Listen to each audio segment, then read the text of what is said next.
What is going on, everybody? It is a special episode of Pop Culture Crisis. We are going to review Jurassic World Dominion. I am here with my co-host. Oh, by the way, my name is Brett. Before I go too far, I almost got ahead of myself. I'm here with my co-host. Please introduce yourself. Hello, Crisis Actors. It's Mary. That is Brett. We are in casual Friday ambient lighting. Do you like the ambient lighting better? I love it.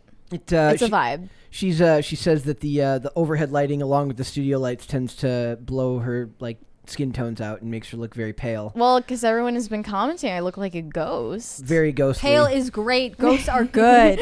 That's what I've been saying. Yes. And now that is the voice of our guest host and forced sequel watcher. Introduce yourself. Yes. Hi, I'm Hannah Claire Brimlow. I'm a writer for timcast.com. And hater of sequels. Yes. You should all know before we get into this that I object to almost all sequels, especially modern sequels. Don't come at me with, but trilogies. Trilogies are a different thing. We'll all grant them that. But I'm actually super honored to be back. This is the second review I'm doing with you guys. The first one was the sequel to Top Gun. Which, why? And then when Brett was like, do you want to go to the movies? And I was like, sure, what movie? He was like, the Jurassic World sequel. And I was like, you're a sadistic man. What did you think was going to happen? That would be a movie that didn't need to be attached to some complicated world, but who am I? Just a basic person. I actually think the more I sat with this last night, this movie is the equivalent of fast food. There's very little there, and I was completely okay with it. I thought the first half, I'm just going to get into my initial first half. So basically, this movie is... we do spoilers in these, right? Yes, we do nothing but spoilers in these. Basically, in this movie, it's we've got Chris Pratt as Owen Grady and Bryce Dallas Howard as Claire Dearing, and they're the parents of a very, very frustrating little Maisie Lockwood, who is the 14-year-old girl's man. And there's actually a line in this that's really great. But so we have Chris Pratt as Owen Grady, we have Bryce Dallas Howard as Claire Dearing, we have Isabella Sermon, whose face looked familiar to me, but wasn't somebody that I had ever seen before, as Maisie Lockwood as the family, and then we have the returning Laura Dern as Ellie Sattler, Sam Neill as Alan Grant. And then every time I see the name Alan Grant, I think, Alan, if you've ever seen any of the original Jurassic Park movies. No? Okay. No, we'll keep going. All right, Jeff Goldblum as Ian Malcolm. And then we've got the return. I've talked at length. We reviewed a show here called Archive 81 that had this young man, which is Mamadou Athie, who's actually great in his role as the very, very lacking evil CEO's right-hand man / spy. And he's the turncoat. He is the turncoat. And the evil CEO of Biosin is played by Campbell Scott, who is a fantastic actor and is somehow totally miscast in this role. He is both good in the role and miscast. I think the thing is, this is my theory, that the role was written to take shots at tech billionaires like Elon Musk and Peter Thiel. So he has a little bit of social awkwardness, some twitchiness. And the review I saw said that they thought he was supposed to be compared to Tim Cook. Okay, initially I thought it was Tim Cook, but then some of the social mannerisms I was like, I don't know. I feel like this is who they don't like right now. But I will say, if you have seen the show Royal Pains, he's amazing. Campbell in is that show. fantastic as this semi-evil, but also maybe we sort of root for him. But he's a good guy. Benefactor of this young doctor. I'm sure he's a good actor. I just don't think they did a great job of selling Biosin as this evil empire. Yep. So I've never seen. I think I have seen maybe the original. I'm not even sure. The original is an absolute classic. Okay. Might have so missed I've it. heard. So I need a couple clarifying points. This movie comes in and dinosaurs live in the world. They have gotten out of presumably wherever. I remember literally nothing from Jurassic World Fallen Kingdom. The only one of the new sequel I remember. I mean, was the conclusion to that they started trying to coexist? Because in this movie, it feels very we're teetering on the edge of an apocalypse and no one is acknowledging it. And then they never acknowledged it. I feel like they did acknowledge with the... But the end was now the animals get to live in the unbothered in this sanctuary. Port but Italy, they're also in the rest of the world, so it didn't make any sense. I don't know if the ones that... Okay, I think you're saying that because there's Blue and her mother and Blue's mother, or Beta and her mother in the wild over by where Owen Grady is. I don't know if that's true of the rest of the world. The expose they were doing for the Nowvis they were showing in the first part of the movie makes it seem like dinosaurs are everywhere Yes. And they're wreaking havoc on society. Oh yeah, Okay. because there's because they're like they showed the Sahara Desert and there's the Triceratops or whatever. Yeah. My People are take running on from this them was everywhere. like they got out of wherever they're supposed to be, and it was like, well, we have to kind of coexist with them because they have produced suddenly so quickly and they're everywhere. They have spread globally. Remember that crazy chart where they're like blinking? But at the same time, we don't really want to coexist with them because we don't know how to. So for whatever reason, the government created a monopoly and gave one giant company the rights to like own and breed or take care of the animals, Biosyn, which like red flag right away. Would that happen? No. Why? First off, why would we create a monopoly on this? Also, somehow Biosyn was like, we're going to buy this huge chunk of Italy. And then at the end of the movie, when their genetically engineered locusts got out and were blazing, And before we get into it, bye, Italy, we'll see you later. I want to talk about, let's get people the general plot first because we're going off on a tangent. I did a good already. job. Okay, Sorry. so basically, in this movie, Biosyn releases like a genetically modified form of locusts because that, and then there's vague like calls back to like environmentalism where they're like, they're destroying the crops for profit.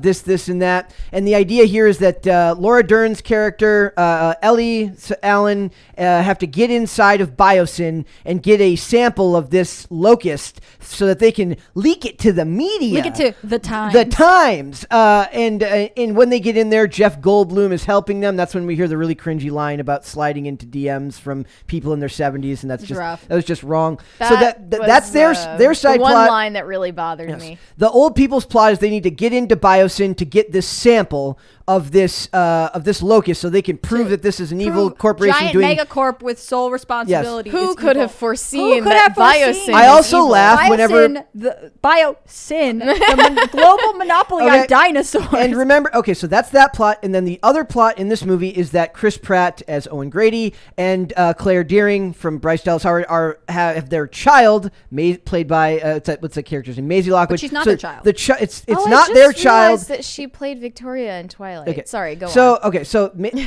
This Bryce character. Dallas Howard. So this character, the daughter, is very important to the company of Biosyn because her mom worked for Biosyn and created like her. She's basically like a test tube baby. She is the daughter of the founder of Jurassic Park.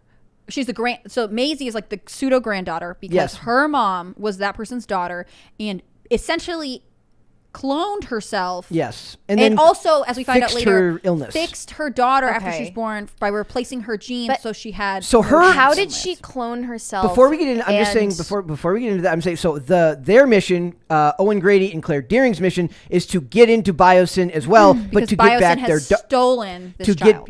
stole their daughter. So one group is looking to get the child, the other group is looking to get the evidence, and then then they meet in the middle, and then that's when the movie really actually finally picks up. Let me ask Everything a question before really quick. that is very, very poorly paced. Let me ask a question really quick.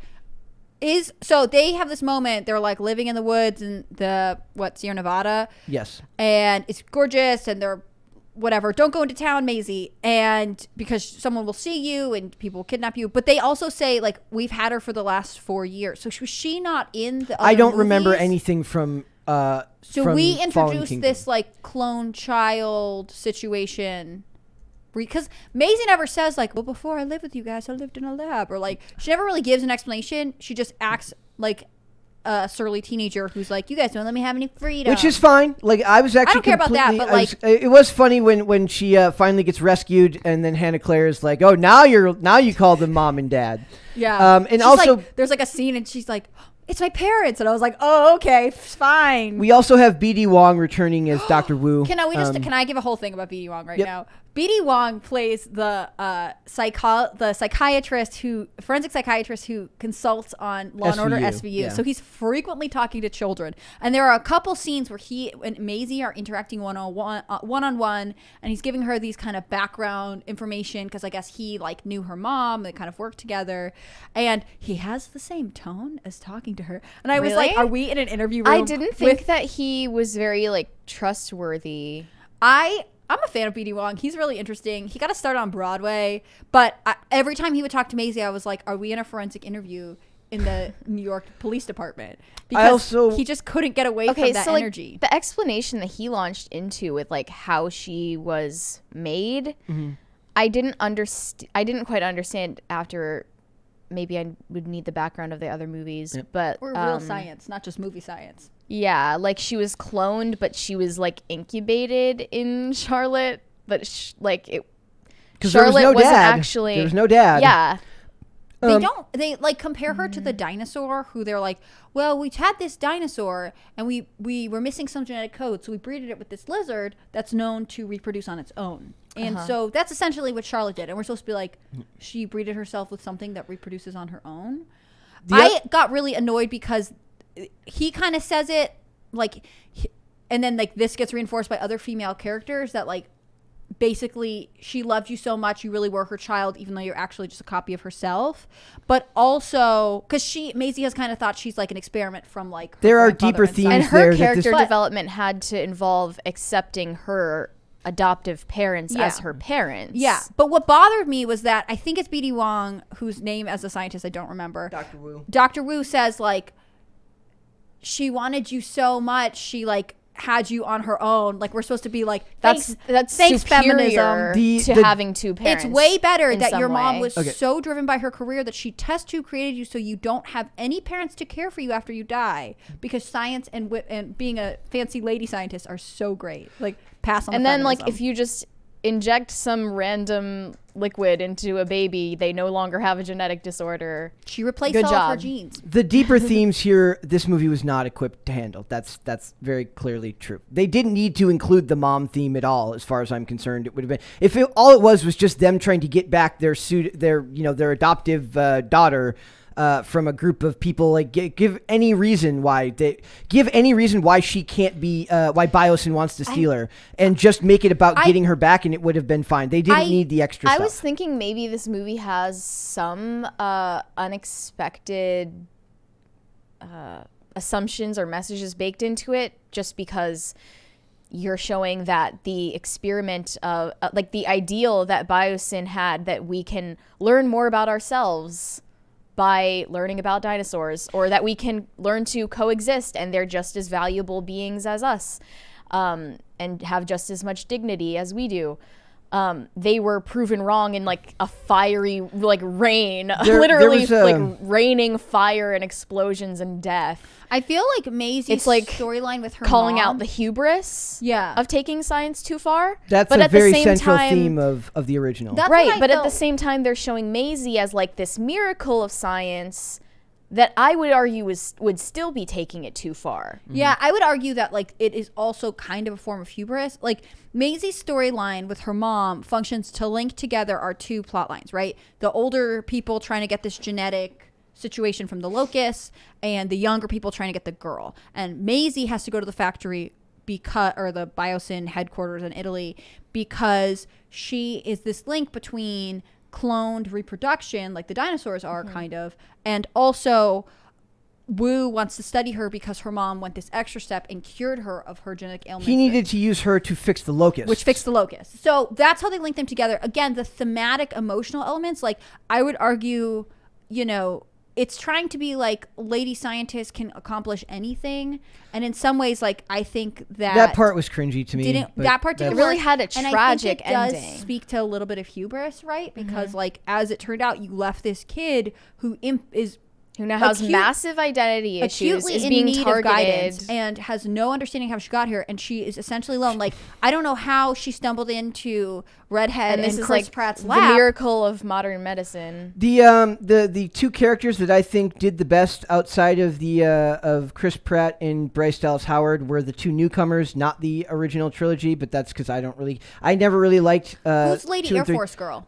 She was my favorite character in the whole. You said she should have played Reva. Yes, DeWanda Wise. DeWanda Wise is the one that should be playing. She was great. Yes, she had all of the charisma and spunk and that's exactly the personality word I had in mind. Yeah, and personality that poor Moses Ingram just does not have. She's actually able to be somewhat intimidating, and like walk with a purpose. But she's not like not feminine, which I appreciate. No, not at all. I also like that her interactions with Chris Pratt were like camaraderie without being like overly platonic, I guess. Like they didn't seem like suddenly best friends. They just seemed like two efficient people working together. Yep. I think sometimes when we have these like male and female action figures, if they don't have a love connection, we try to make them to be like these weird best friends right away, and like that doesn't work. Or overly like play into them hating each other, which they didn't do that either.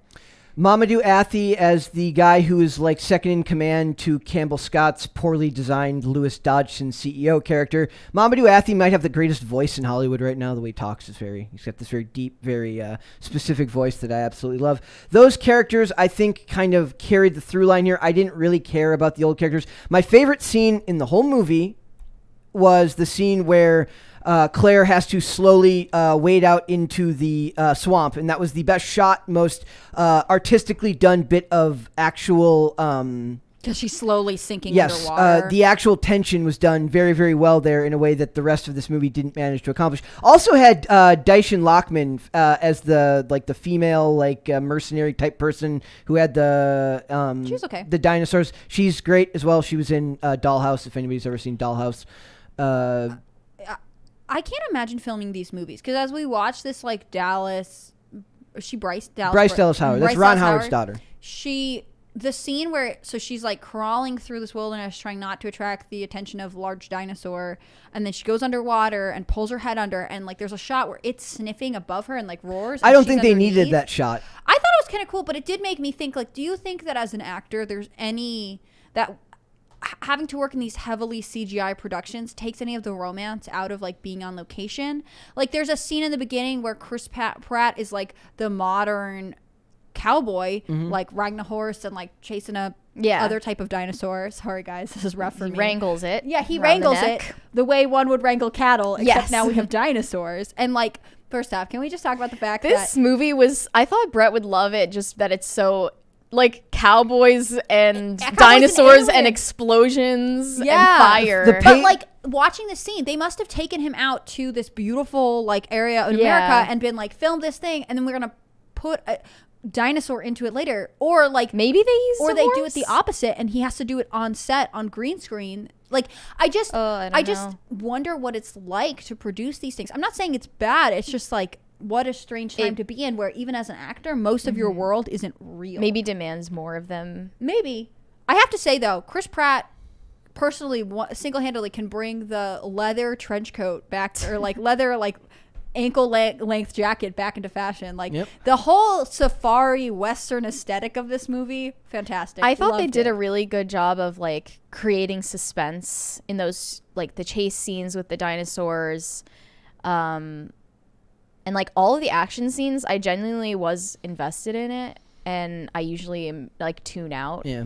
The pacing on this movie was the hardest part. Once they were all inside Biosyn, it picked up, and I was, for the most part, engaged. But see, I felt like the last 40 minutes, I was like, okay, let's go. Like, it was 2.5 hours It was really long. It was, they could have easily cut 20 to 30 minutes out of this movie. By the way, what was with, what was the CEO of Biosyn's name again? The character's name? Yeah. Was Lewis Dodgson. Lewis. Okay, why did Lewis always like have something that he was snacking on in his hand? I'm sure that's just a tick that they gave the character. They're modeling him off someone. I also think they're like trying to I really think they're trying to make him slightly autistic, the way a lot of like on the autism spectrum, the way a lot of like tech CEO billionaires. Like he just doesn't understand how to relate to. Or like the scene where he's like mad and he like beats up a chair.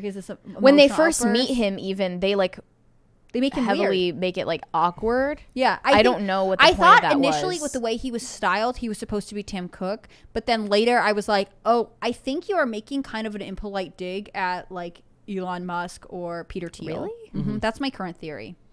So to me, the pacing was where this movie suffered the most. If they could have cut out 20 to 30 minutes and shored up the pacing of that first act, maybe cut out some of that stuff like with the I don't know what it would have been that they would have cut out. I didn't like the scene with like the dinosaur black market thing was went on too long. There was went a on lot, yeah. could have been cut by about 5 to 7 minutes, and there's just a lot of stuff that I think could have been cut out there that didn't need to be in there to kind of give it a tighter script.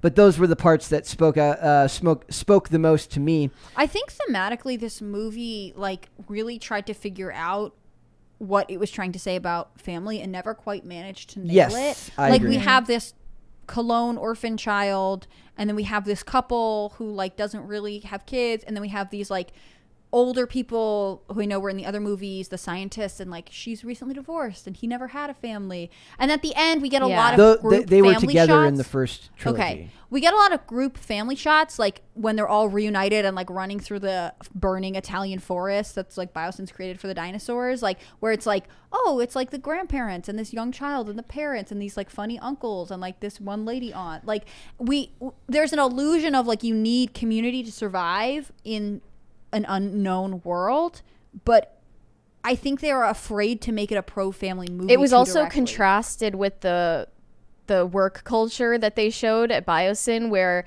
he uses promotions and like making people feel very important very quickly to manipulate people into like buying into the mission of the the environmental Everyone who stuff works with their headphones on, looking at a screen. They're alone, and the guy who dies alone, the only person who dies alone, is the CEO of Biosyn. Like there's like a contrast between this.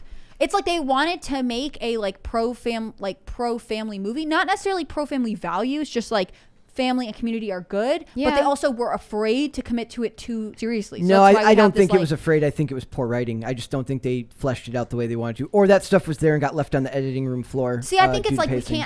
we can't acknowledge that this single mom, who I'm sure in this theoretical world loved her like baby that she made by herself, like at the core of this is this girl who was born like alone, basically, because like shortly thereafter her mom dies, and like and that was planned. That was planned. So it's to be like, no, it's good. Career is that good supposed to be? It was also annoying the way that they kept like talking about her like she was the greatest thing that ever happened to the world. It's like when you feel a no story connection of to the character. self-sacrifice that's very manufactured because she sacrificed herself to make another version of herself. Well, they try to play it off as like she wanted to be a mom so badly. Girl, if you want to be a mom, date more seriously. Find a mom man instead of making another you. That like you actually just turned your career. Like they say this to this teenage girl as if that was like, no, you were desired, because she was saying like, I'm not even a human, like I'm not even real, which I can't imagine having that identity crisis as a teenager. You would need a whole nother movie to do that. But like, let's be real here. Scientist, intellectual lady, as bright as she may have been, like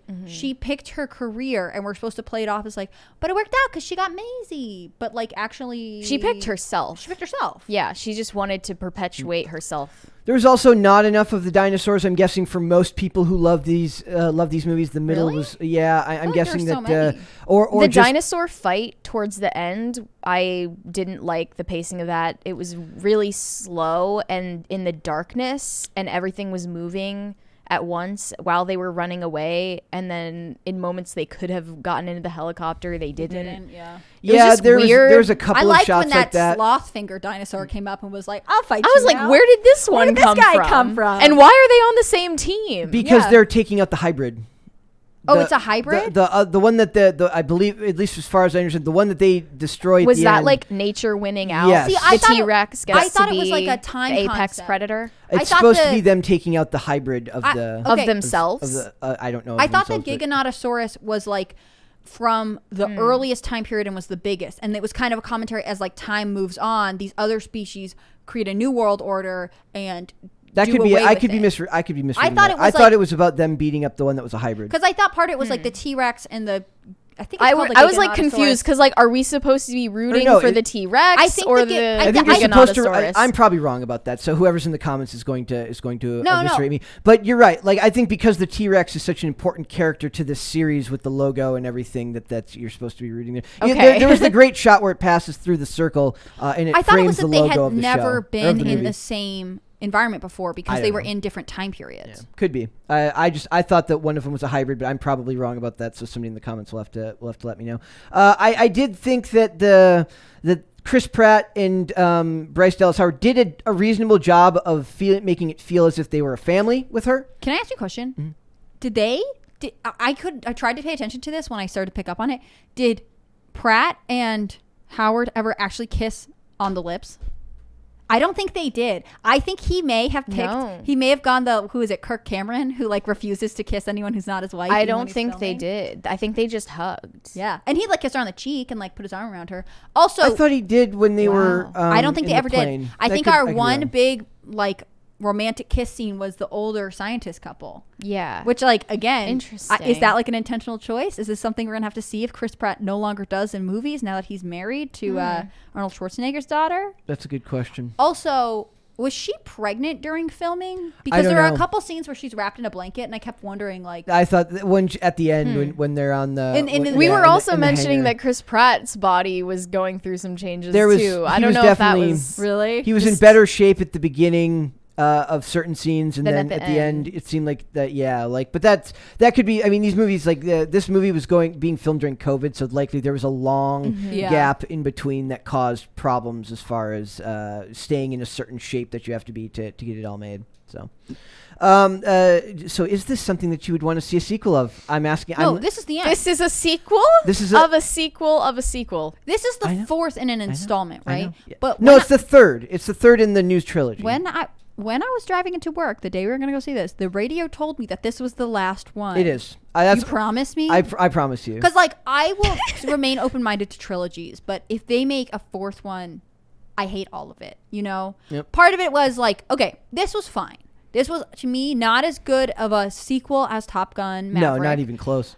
There were some charming things about it. It does not make me want to go back and rewatch the other ones. And I also don't think I would be like, it's really worth seeing. Like, it's fine. It did okay. It's not as bad as I expected it to be, but like, it does not win me to sequels. If you liked Jurassic World and you tolerated Jurassic World Fallen Kingdom, you may enjoy this. I would say brace yourself for the uneven pacing in the first half and kind of just work to get through it and say yay dinosaurs while you're watching stuff happen. The first part felt more like a spy like it was supposed to be like a spy thriller with dinosaurs. At one point it felt like Taken, and then there's that scene where they're like going through the mines that are like under biosyn, and the older man scientist has his Indiana Jones hat on and the light, and I'm like, well, I think this is a different movie. And also they ran through that like it was the craziest haunted house of all time. I feel like Disney is already planning that ride. It's Universal's actually got almost as big of a park nowadays these days. They're Disney. I think they put that scene in there because they're like, I know what ride we're gonna make. Yep, exactly. Right. All right. If there's one thing you would have changed about it to make it better, what would it be?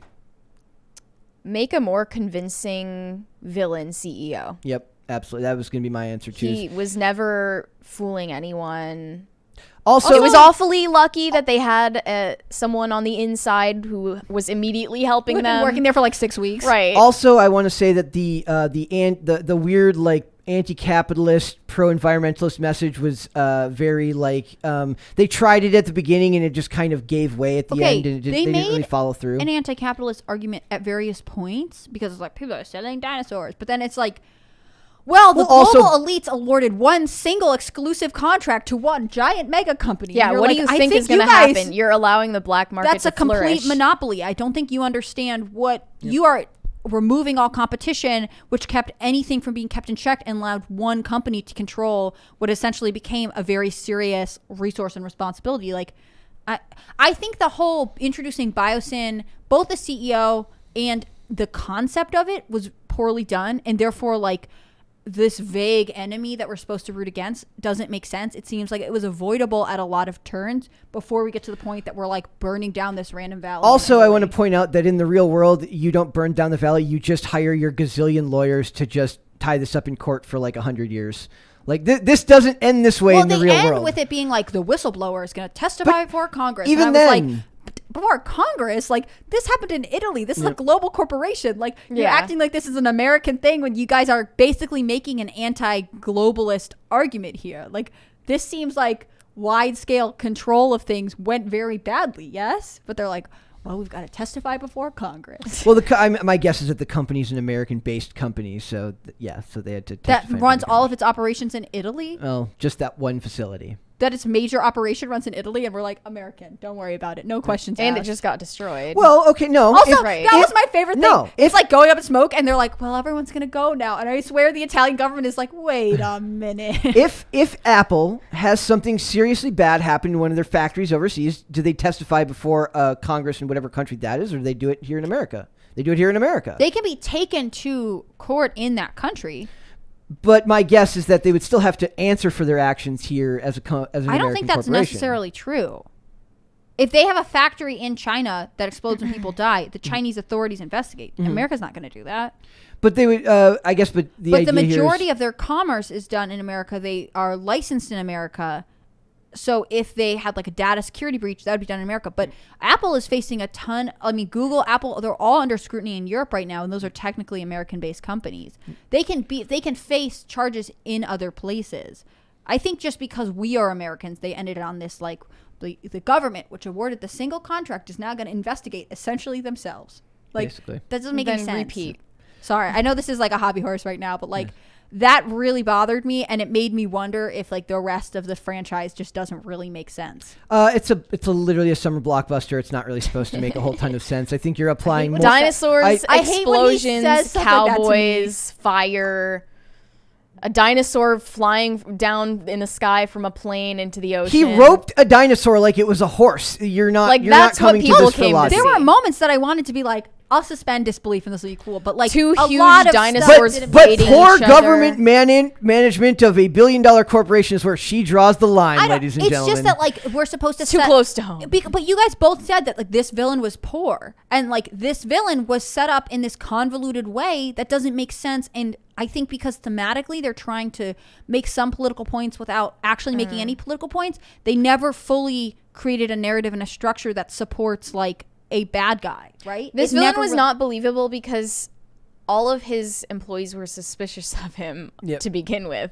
He Well- didn't have a mission that a lot of people believed in. Yeah. It would have been interesting if, like, towards the end where this facility was going up in flames, there were some loyalists and maybe they found out that he was fallible at the end or something, but that didn't even happen. It was No, just nothing like, happened.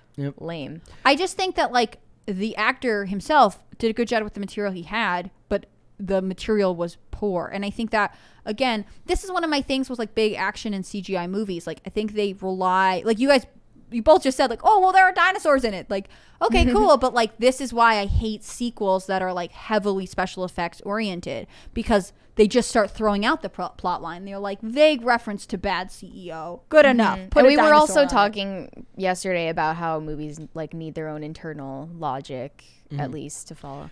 Which Not if you CGI enough dinosaurs in. That's what you guys just taught me. Thanks for watching this clip, guys. If you want to see full episodes or follow us on social media, links are in the description below. Bye. Bye.